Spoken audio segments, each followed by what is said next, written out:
CM योगी बोले दोषियों को कड़ी सजा मिलेगी। सीएम योगी आदित्यनाथ ने प्रेस कॉन्फ्रेंस कर कहा कि इस पूरे हादसे में 121 भक्तों की मौत हुई है, जो उत्तर प्रदेश के साथ साथ हरियाणा, राजस्थान और मध्य प्रदेश से भी जुड़े हुए थे।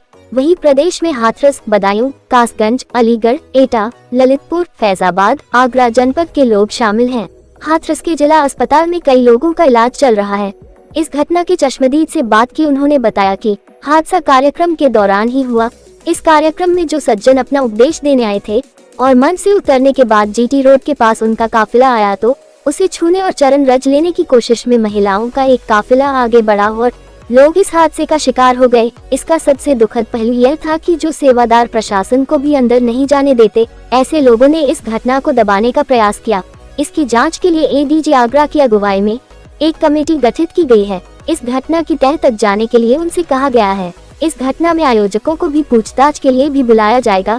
इस घटना की न्यायिक जांच होगी, दोषियों के खिलाफ कड़ी कार्रवाई की जाएगी। सीएम ने कहा कि क्या यह हादसा है या साजिश, अगर साजिश है तो उसकी भी जांच की जाएगी। इस तरह का हादसा दोबारा न हो, इसके लिए एक एसओपी बनाई जाएंगी ताकि इस तरह की घटनाओं को रोका जा सके। हादसे के बाद सेवादार मौके से फरार। सीएम योगी ने कहा कि सेवादार प्रशासन को अंदर नहीं जाने देते हैं और हादसे के बाद सेवादार मौके फरार हो गए हैं।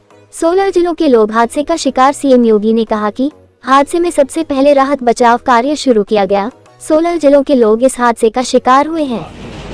आपकी मां तो ये वो भी उसी में गई सिस्टम में गई, सत्संग में आई। अच्छा, अकेले आई थी कोई और? अकेले आई।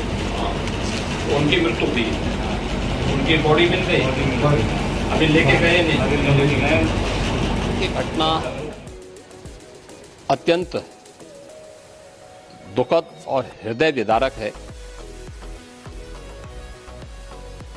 अपराह्न में 3-3:30 बजे के अंदर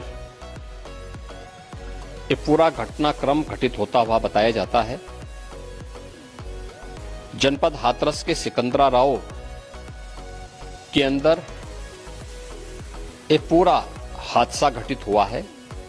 वहां पर स्थानीय आयोजकों ने एक भोले बाबा का कोई आयोजन स्थानीय गांवों में उनके द्वारा सत्संग के आयोजन के माध्यम से किए जाते रहे हैं और स्थानीय भक्तगण उस कार्यक्रम में भाग लेते हैं।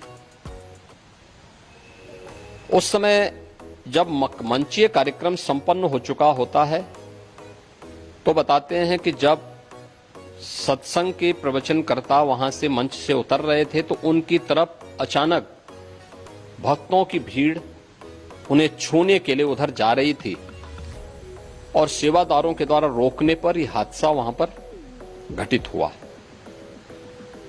इस पूरे मामले की जांच के लिए हम लोगों ने एडिशनल डीजी आगरा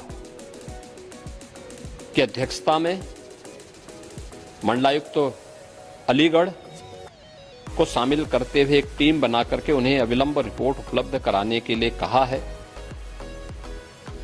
घटना को देखते हुए प्रदेश के मुख्य सचिव और डीजीपी वहीं पर कैंप कर रहे हैं। प्रदेश सरकार के 3 मंत्री चौधरी लक्ष्मी नारायण जी से संदीप सिंह जी से असीम अरुण जी, ये तीनों लोग वहां पर घटना स्थल पर ही कैंप करके घायलों को उपचार आदि की व्यवस्था में लगे हुए हैं। आदरणीय प्रधानमंत्री जी ने भी और आदरणीय गृह मंत्री जी ने भी इस घटना पर अपना गहरा दुख व्यक्त करते हुए शोक संतप्त परिजनों के प्रति अपनी संवेदना व्यक्त की है और भारत सरकार ने भी और राज्य सरकार ने भी मृतक के परिजन को 2-2 लाख रुपए की और गंभीर रूप से घायल परिवारों की नागरिकों के लिए भी 50-50 हजार रुपए की सहायता की घोषणा की है।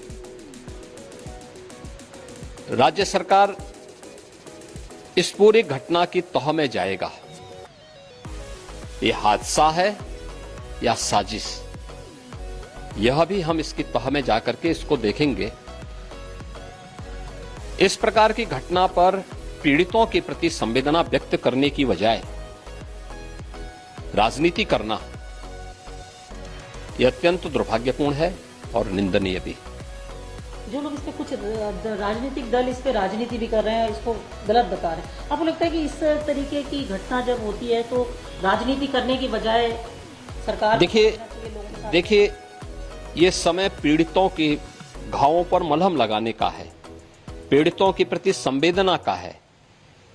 सरकार इस मामले में पहले से संवेदनशील है और सरकार इस मामले की तह में जाकर के साजिशकर्ताओं को भी और इस घटना के जिम्मेदार जो हैं उनको भी उचित सजा देगी।